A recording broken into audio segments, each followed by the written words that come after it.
So as many of you are probably aware, the Fallout 4 trailer went up this morning, which has caused a lot of get hype on the internet. If you haven't seen it yet, take a second, go watch it now, I'll wait.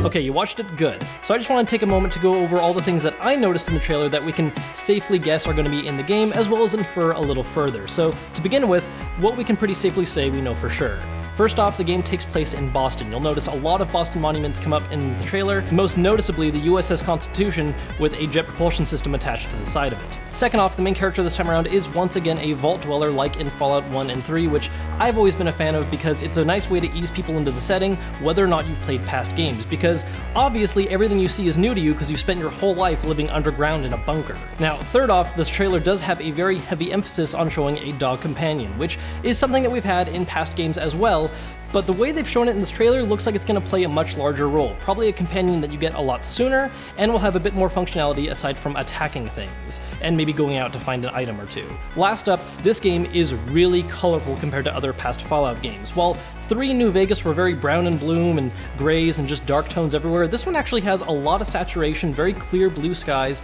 and popping colors like red vending machines. You'll also notice that a lot of the character designs look just a little bit more cartoonish, not full-blown Blizzard status, but definitely a step in that direction, which personally I'm okay with. I'd actually kind of like a little more color in the game, as long as it still maintains the same dreary tones for its storytelling.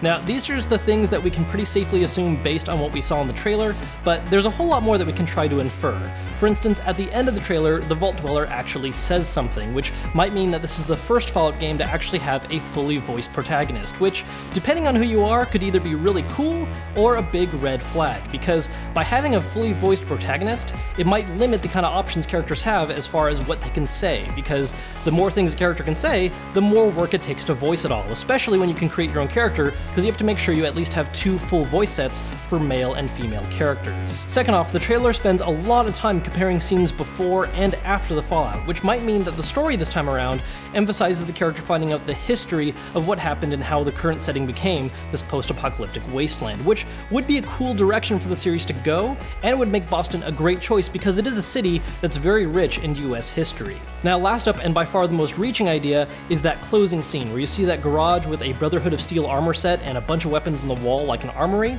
That might be a sign that characters this time around will actually have a safe house right away. Now, this is something you could do before where you could buy a house to store all your stuff, but this might mean that you get one right away early on in the game that might do something a little more than just being a place to put things in boxes. So those are of course just the things that I've inferred from seeing the trailer. There are a lot of things that I'd hope for out of this game. For instance, I really hope they use a morality system like in New Vegas, more so than 3, because 3 put a really heavy emphasis on sort of good guys versus bad guys, where New Vegas made it more of, here are all these different factions, they all kind of have their upsides, they all have their downsides, some more than others, but none of them are truly good guys. It's just which one you're more willing to live with, which I think is much more appropriate for a post-apocalyptic setting than just, these are the good guys saving the day. Also, I'd really hope for this game not to be a buggy mess at launch, but given Bethesda's track record, that's probably not going to happen. So that's what I got out of the Fallout 4 trailer. Let me know down in the comments below what you guys thought of it and what you're hoping to see in the final version of the game. As always, if you enjoyed the video, hit that thumbs up button to let me know, subscribe and follow me on Twitter. I'll be seeing you guys soon with more content, but until then, I'm Kevin Kenson,